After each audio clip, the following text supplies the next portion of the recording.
Hello guys, today I am show how to clean and repair corrupted USB and hard drive. Let's start.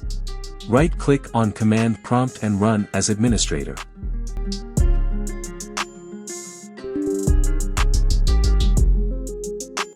Then type disk part as you see in this video.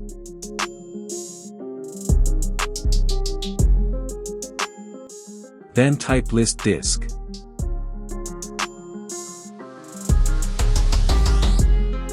In my case disk 2 external USB I won't clean and repair. When show all internal and external disks then type select disk 2.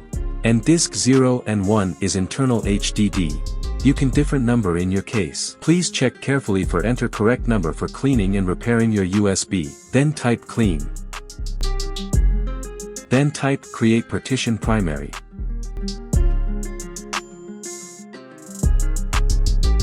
Then type format fs equals FAT32. This process runs 0 to 100. Wait for end process. This process takes some time, so wait for complete. After complete your USB clean and refresh. As you can see my USB clean after complete. Thank you for watching, like, share and subscribe.